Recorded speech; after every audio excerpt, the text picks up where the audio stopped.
یکی بود یکی نبود غیر از خدا هیچکی نبود. In the Iranian language, this means one was not. Other than God, there was no one.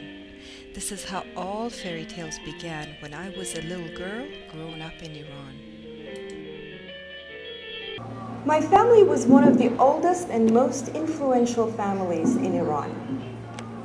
My parents were well educated, well traveled, they were wealthy, and that gave me opportunities that were unheard of by most other little girls growing up in Iran. What taught me some of the most important lessons in my life when I was turning 14. That summer, he was building a summer house by the Caspian Sea, north of Iran, and he had to travel back and forth every weekend to check on the construction. Well, guess where I was?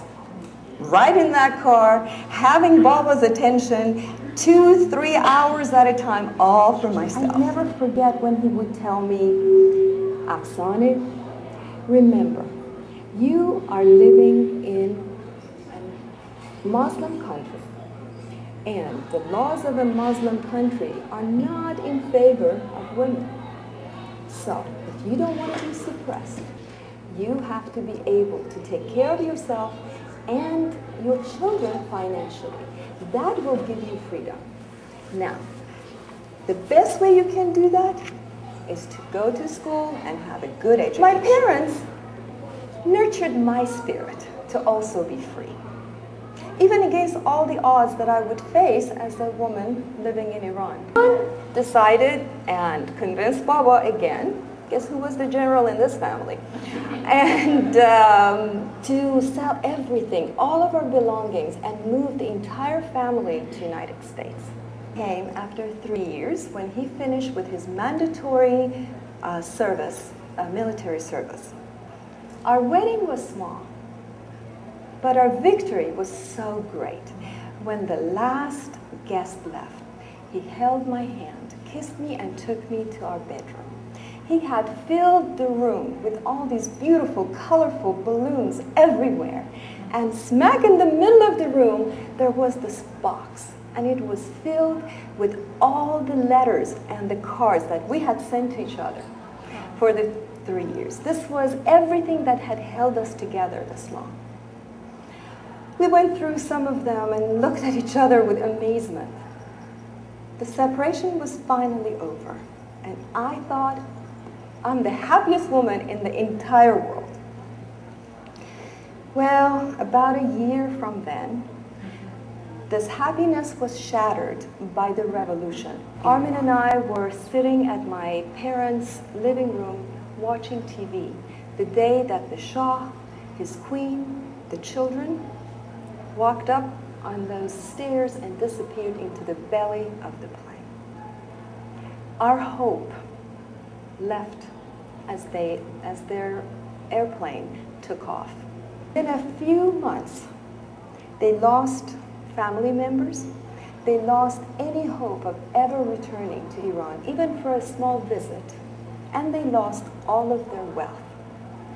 Their life and my life would never be the same. You may not be able to control change, but you know, you do have control over your own attitude and your perception of change. And that's where you can get your strength.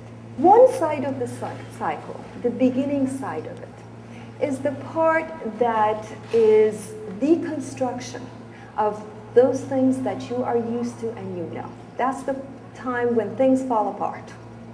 The second part of it, if you make it through the first part, is when you get a chance to actually build what you want out of that. This transition is really the important part. That is what makes a difference between the change thrivers and those that are beaten by change. When you're in dissatisfaction, the emotional response is resistance. When you get to finally that breaking point is when you fall into your shadow. It can be depression. This can be when you feel like nothing is working. Your energy is kind of drawn inward and is trying to figure out what's going on for you. And Finally is when things fall apart, and the deconstruction. That can even push you further down into depression or into sadness or whatever is the feeling. The first part, there is tremendous amount of emotions. That, my friends, is not the time for you to be making decisions. That is the time to be taking care of yourself, trying to understand what are these emotions telling you? What is it that is bothering you? What is it that is not working? What are those feelings? Pay attention to them. Give yourself that opportunity to make those changes that you want to make for your life. After all, it is your life, and you deserve to live it the way that you want to. And finally, change, still unavoidable, but becoming a change thriver is really up to you.